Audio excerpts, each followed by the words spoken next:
안녕하세요. 상계뉴타운 21년차 부부공인중개사 홍선영입니다.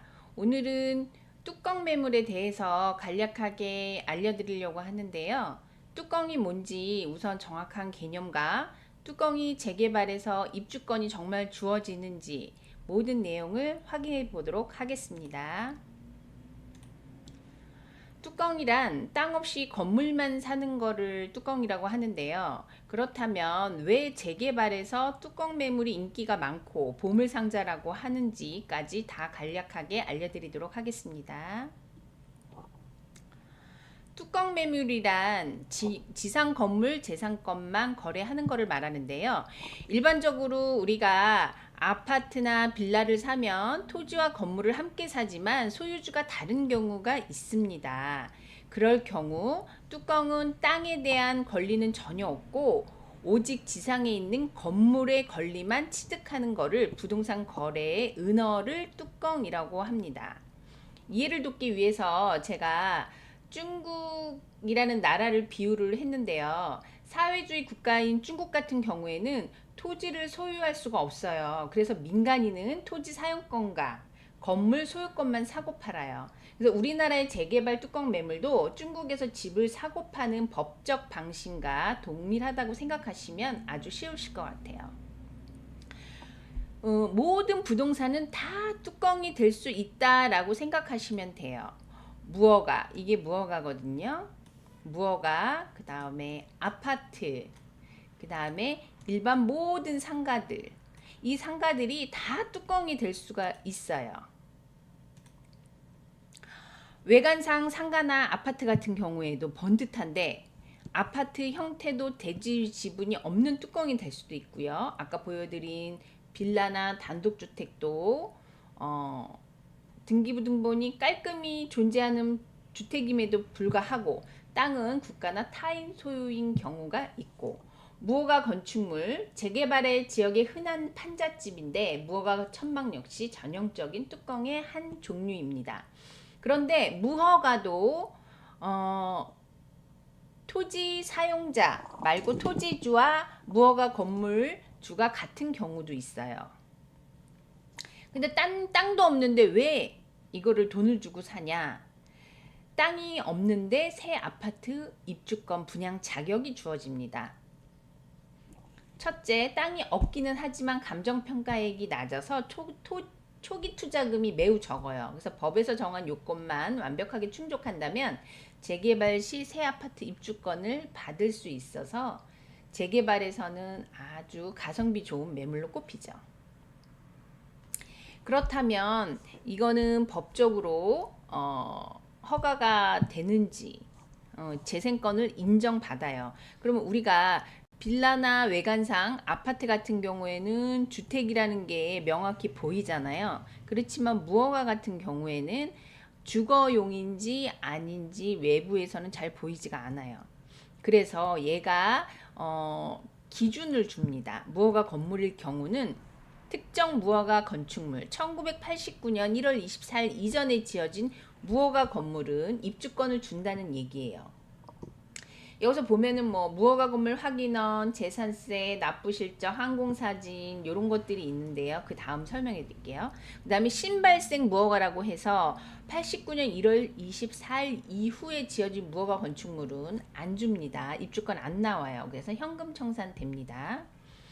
자, 그렇다면 특정 무허가 건축물은 내가 그럼 항공사진도 측정해야 되냐, 재산세도 확인해야 되냐? 아니요, 그렇지 않습니다. 이렇게 무허가 건축물 확인원이라는 게 있어요. 노원구청장, 즉 지자체에서 발급해 주거든요. 이 지자체에서 발급해 준다는 거는 모든 조건이 다 합당하게 맞아 떨어질 때 무허가 건축물을 줍니다. 89년 1월 24일 이전에 지어진 거고요.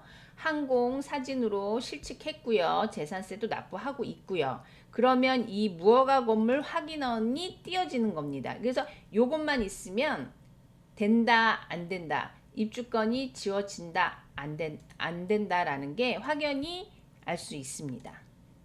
그래서 이거는 특정 무허가 건축물이라고 인정을 하는 거죠.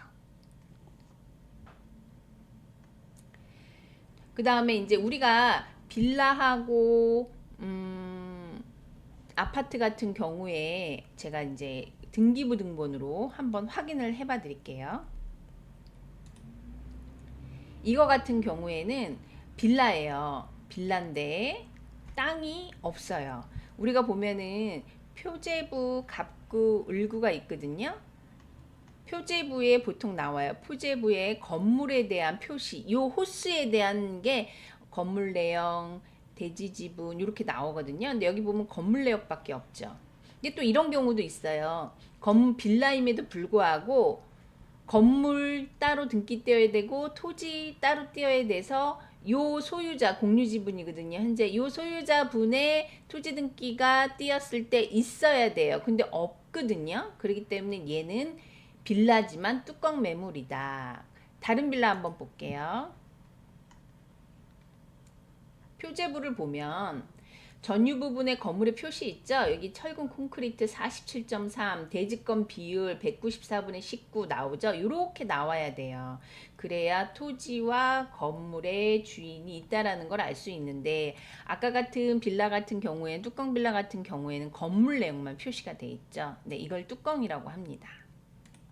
그다음에 다음 그러면 법적 근거가 있냐? 네, 법적 근거가 있습니다. 모든 국민의 사유재산권과 매매 활동은 온전히 보장을 받는다. 토지와 건물을 완전히 별개의 독립된 부동산으로 정의하므로 대지 없이 건물만 합법적으로 거래가 가능합니다. 미등기 같은 경우, 건축물 같은 경우에는 만약에 분쟁이 굉장히 많았어요. 그래서 지금은 이제 법적으로 완전히 합법화가 돼서 대중이 많이 알고 있죠. 제가 대법원 판례를 한번 가지고 와봤는데요. 미등기 무허가 건물이라 하더라도 양도 가능한 재산적 가치를 지닌 유형 자산으로 규정합니다. 매수하여 점유 사용 중인 자에게 실질적인 소유권에 준하는 사실상 처분권을 공식 인정한다라고 이렇게 대법원 판례가 나왔었습니다.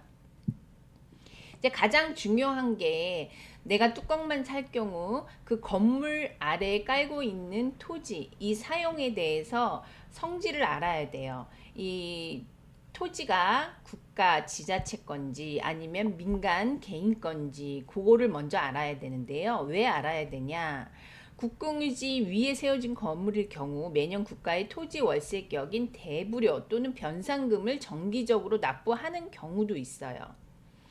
이제 나중에 국유지를 내가 우선 매수할 권리도 주어지긴 하죠. 그거를 불화받는다라고 합니다. 땅을 내가 사는 거를 불화받는다라고 하고요. 그 다음에 이제 개인 사유지 건물 위에 세워진 경우 민간 토지 소유주에게 지료 청구가 제기되고 해요. 그래서 먼저 이 건물이 땅 주인이 누구냐 첫째, 그 다음에 두 번째 땅 건물 주인에게 내가 지료를 발생하고 있냐 아니면 지료를 내지 않느냐 그거를 확인해 보시면 돼요. 전부 다 내는 경우가 아니고 낼 수도 있고 안 낼 수도 있기 때문에 꼭 확인해 보셔야 됩니다. 네, 오늘은 뚜껑이 뭔지 부동산 은어 뚜껑이라는 거에 대해서 간략하게 안내해 드렸는데요. 이 정도만 알고 계셔도 전문가 수준입니다. 다음 편에선 재개발 뚜껑 매물을 매수 시 분담금 계산하는 방법에 대해서 안내해 드리도록 하겠습니다. 다음 2편을 놓치지 마시고요. 기타 상계 뉴타운 재개발에 궁금한 모든 문의는 아래 전화번호로 예약 및 상담 접수하시면 되겠습니다. 다음 2편에 뵙겠습니다. 감사합니다.